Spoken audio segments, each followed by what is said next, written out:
In this video, I'm going to show you the technique of flame tests, which are the outline notes of those are on page 15 of your booklet. And the idea of flame tests is that if we're trying to test between particular metals, so you could have a series of white powders, and in the white powder it might be, say, something like sodium chloride, salt, or it could be potassium chloride, which looks exactly the same, or it could be calcium chloride, which looks exactly the same, and you want to distinguish between those. And one way of doing it is to heat the sample up in a flame, and depending on the metal that's present, you will get different colours, and that's what's called a flame test. Now, on page 15 of your notes, you'll see the idea at the top, so those pictures are just to tell you that it's given different colours and so on, and we'll show you the technique in a video shortly. The bit underneath it is the method, so I'll go over that very quickly with you, and then we'll show you a couple of videos that illustrate that. First of all, safety. Safety glasses have to be worn. This uses Bunsen flames, which obviously danger is there. And also you'll see whenever we come to it, there's also concentrated acid. We use concentrated hydrochloric acid, and you'll see that's obviously something that we have to be careful with. So for both of them, we wear safety glasses. You can wear gloves because of the nature of the concentrated acid as well. So that would be another possible safety precaution, to put safety glasses on and possibly gloves when doing this.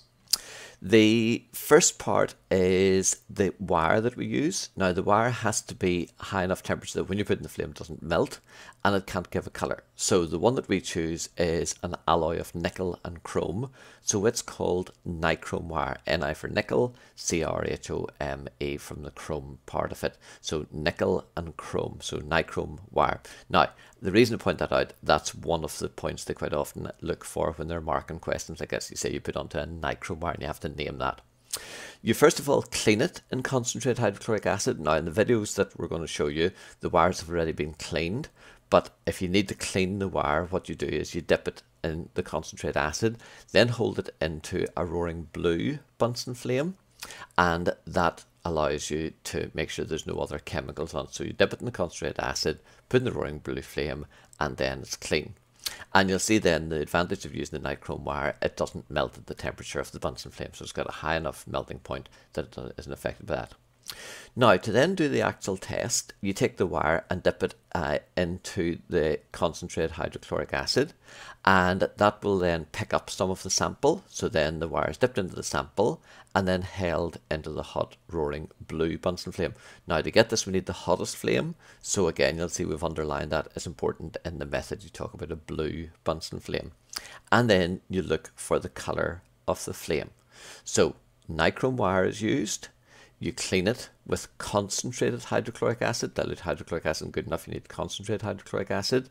You then clean it by dipping it into the concentrated acid and the flame. Then to do the experiment, the wire is dipped into the concentrated hydrochloric acid, and then you lift a little sample and hold it in the roaring blue Bunsen flame, and then you look for the colour. And in a moment we will try and show you the different colours that we get with it. Now, the second little video clip that I'm going to show on this will have a thing called emission spectroscopy. Sometimes the colours, you'll see a couple of the colours are difficult to distinguish between, and a way of ensuring that you get that is to use a thing called emission spectroscopy. Now, you don't have to know any of the detail, but maybe try and remember that name, because sometimes what they might ask you is, how could you improve this technique, or what would make it more valid, is the other way that they would phrase that, and that's what's called emission spectroscopy. So you'll see that in the video in a moment.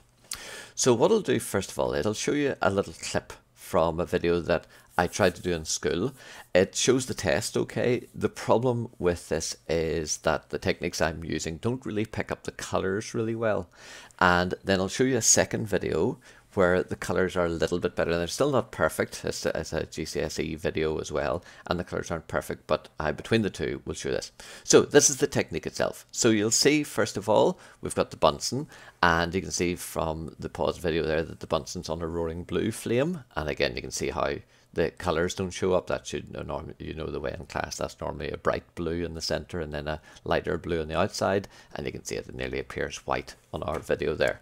So we're not quite picking up the colours. Now you'll see a series of samples. I'll not show all of these because you don't really get the colours perfectly with them, but I'll show a couple of them, and you'll see that there's a nichrome wire. And then the experimenter is going to dip the nichrome wire, first of all, in the acid here. This is a little sample of concentrated hydrochloric acid. They'll then dip it into the sample, and you'll see a little bit of the powder go on to the wire, and then they'll put the wire at the hottest part of the flame, and the hottest part is just there. Do you remember the tip of the blue cone? So you'll see that they put it at the tip of the blue cone, and we'll get a bit of a colour. Now you get a little bit of the colours, and I'll describe the couple of them as we see them, and you'll see the technique now in a moment. So here's the first one being run. So you'll see the nichrome wire being dipped in the concentrated hydrochloric acid, then into the sample, and you'll see a little bit of the sample go on, and there's the flame colour there. Now if you look around, you'll see that there's a little bit of purpley colour. That was potassium, and that actually gives a lilac colour. It's really difficult to pick up. Even in the second one, that's not perfect. This one's sodium, so it'll be a little bit more obvious. You'll see with this that when it goes into the flame, sodium gives a yellow, or sometimes described as an orange. So you see some of the reflections there. There's definitely a yellow or orange, and you'll see on the outside of the flame. It tends to stick to the flame, so you'll see lots of that just every now and again. This one is calcium, and calcium gives us what we probably call a brick red colour. So you'll see whenever this goes into the flame, there's an oranginess, and there's a little bit more red. When you see that in reality, there's a little bit more red. So this probably described as a brick red. And then finally, this one, you'll see the blue powder over there. This is copper, and you'll see two colours of this. This one shows up quite well. You see the green up at the top there, and there's a little bit of blue, but it's not very obvious. Now the next video will show you a little bit more obviously the colours. So the colours for these. So if we run this video, and I'll put it on to about there.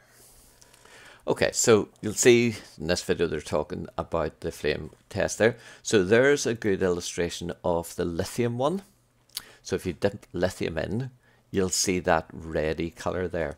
And that's probably called a crimson red. So you'll see that's going to be in the notes, the crimson colour. The next one that they show is sodium.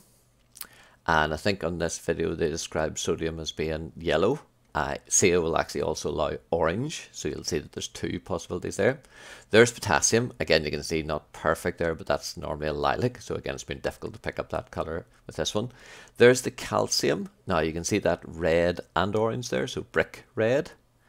And then finally the copper, and you can see there the two colours, the green and the blue. We definitely saw the blue in ours. There's definitely the green in that one. So we can see the two colours there. So that's the flame colours that those substances give us. So we go back to our notes, page 15. So you've seen there again the idea of the flame tests, and there's the proper colours for those. So lithium, and the official colour is crimson, that's our reddy colour. Potassium, lilac. Sodium, orange or yellow. So there's a stroke between those, so you can either give orange or yellow. For calcium, they want both of those, so brick red is the official colour. And copper has two colours, blue and green. So that shows our flame tests. Now, a little bit about emission spectroscopy. Because the colours are the calcium, that brick red, and the orange aren't completely perfect to tell the difference between those. The way that they can do it in practice is they can put into a little instrument called a spectrometer, and what that'll do is it'll separate out the lights into a series of lines, and because those are slightly different shades of colours, the pattern of lines will be different. And when you do that, that's what's called emission spectroscopy.